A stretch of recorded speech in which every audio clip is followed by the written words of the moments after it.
guys and gals, it's your buddies Drew and Harry with Living History's Mysteries and Three-Eyed Raven Productions. You know, we are constantly searching YouTube and the internet to try to find the best stories to bring to you. What cottage? What do you mean, what cottage? What are you doing?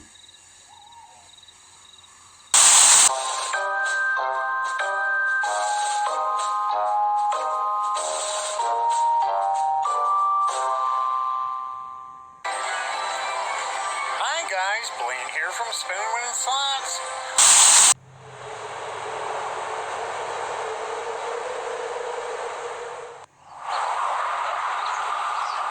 Hey there folks, Santee at the Arizona Ghost Riders here.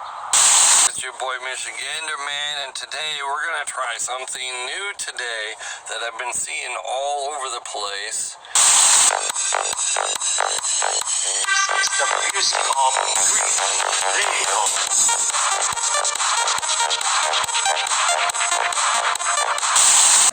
Oh, knock that off.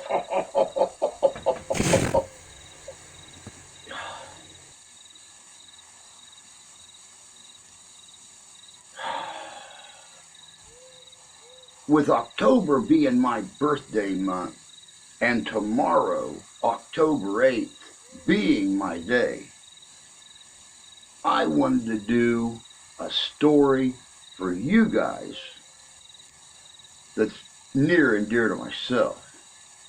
So many times people have asked us to do something on this subject, and I finally found some good information to throw your way. So today, let's check out the Louisiana werewolf, the Loup-garou, right here on Living History's Mysteries. Stay tuned.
Have you ever been to a swamp or a bayou? How about sugarcane fields or other farms? If you have, did you feel safe there? And if you haven't, would you? For people growing up in Louisiana, these types of places aren't uncommon. They can easily be the scene of a relaxing picnic spent staring up at the sky or a favorite spot for children to run and play. But some people swear by avoiding them. They say they sense a danger in them that most people just don't. And while they might seem paranoid, they're actually right. You see, Louisiana's woods and wetlands are bright and lively during the day, and their beauty really is second to none. Running through a sugarcane field with friends till you get lost is otherworldly, especially with the cool breeze blowing over you. I say everyone who can experience these things should do so at least once in their lives. Once the sun goes down, though, that's a different story. The reason you don't want to go to the sugarcane fields at night is simple. If you do, you might meet the Rougarou.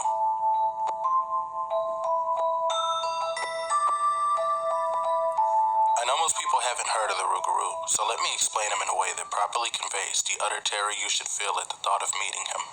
He's a monster in every sense of the word, born of a vindictive priestess's voodoo ritual and cursed to be a slave to demonic passions for 101 days, or until he can pass his curse off to whichever poor soul is unlucky enough to cross his path. He's a bit like what you'd call a werewolf, but far worse. Whereas werewolves transform during the full moon, the Rougarou chooses to transform, both to and from his accursed state, and he can do so at any time during the night. When he transforms, his size doubles and triples. With his size comes incredible strength, enough to send a man flying with one uncaring blow. Thick black claws shoot out from his hands to cut and tear away at flesh and bone, and his teeth become like pikes ready to sink into the deepest sinews of his victims. His jaw is like iron. When he bites, he won't let go no matter what type of fight you put up. His skin thickens and darkens until it's as tough as a bear's, and from every corner of his body shoots a thick white fur, ghostly in color, an omen that taunts whoever sees it.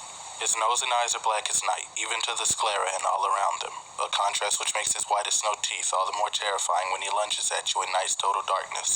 His speed is ungodly, making even the most experienced hunter fumble like a child, so as soon as you see him, you're already dead. Unlike werewolves, the Rougarou can stand and run on 2 legs and has 5 fingers and toes on each hand and foot. And unlike werewolves, who lose their minds and intelligence, the Rougarou retains his, at least partially, which is why he's known to transform back into a human to lure in victims at night. When he bites you, there are 2 possibilities. Either he kills you and eats you, not necessarily in that order, or he lets you live to take on his curse. Either way, your life as you know it is over. He may seem insurmountable, and he is. Only a fool would try to meet the Rougarou. But though he can scarce be killed, he can be avoided. The same transformation that gives him his inhuman strength, speed, and durability limits his mind. His bloodlust, demonic in nature and more ravenous than any wolf's, is evidence of this. The Rougarou's only glaring weakness is his inability to count past 12. Groups of objects, number 13 or more, confuse the Rougarou who, due to his animalistic compulsions, will attempt to count them until something breaks his focus, such as the sunrise, which he fears. If you do manage to trap the Rougarou in such a trap, stay inside and you'll be safe for the night. When the sun comes up, he'll flee, his cover gone. Whatever you do, don't attempt to kill him in his daze. If any noise breaks the creature's concentration, he'll return his focus to you, and with it his speed and ferocity, at which point it's a matter of whether you can shoot him dead before he tears you apart. Some have succeeded in doing so. Many, many others have not. As a human, the Rougarou's weaknesses are more useful. From the second he's cursed, the Rougarou develops a craving for raw meat, a craving which ultimately culminates in him biting human flesh, the satanic deed that consummates his curse and completes his transformation. While in human form, the Rougarou will usually be reclusive, sneaking off to eat his raw meals alone and hiding his evil even from his family. He uses this seclusion to his advantage, picking solitary targets for whose deaths he knows he won't be blamed. As they say in Louisiana, an ounce of prevention is worth a pound of cure, so if you see someone being antisocial or eating raw meat, especially if it happens all of a sudden, you should avoid them. And if anyone ever tries to get you to go to the fields or the woods or the swamp with them alone at night, never do it. If you suspect someone of being a Rougarou, don't let them know. Otherwise, you could find yourself in danger. Just warn your family and loved ones and give them the same advice I've given you. Fortify your house with groups of 13 or more items and get a gun, but pray you'll never have to use it. Make sure to get a large enough round to kill him in one shot. Something like a 30-06, a 12 gauge, or a 44 Magnum ought to do. When you kill a Rougarou, its body will stay in its grotesque form, meaning no one will accuse you of murder. This is one of 2 ways to get rid of a Rougarou. Admittedly, it's the rarest way. The more common way is to outlast the creature. The Rougarou can get rid of its curse by biting another person without killing them, something its bloodlust makes hard to do.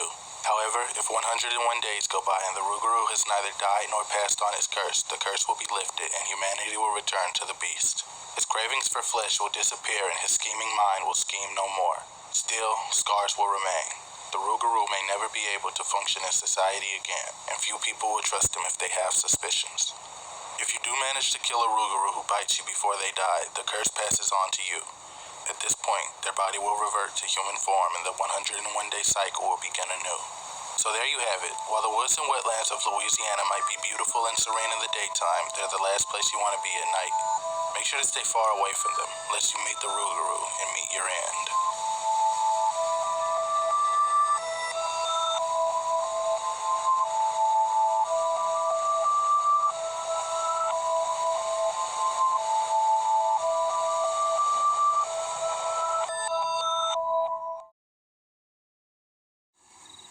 Welcome back. Like I said, I've always been fascinated with lycanthropy, werewolfism, but the story of the Loup-garou, definitely among one of my favorites in the cryptid community.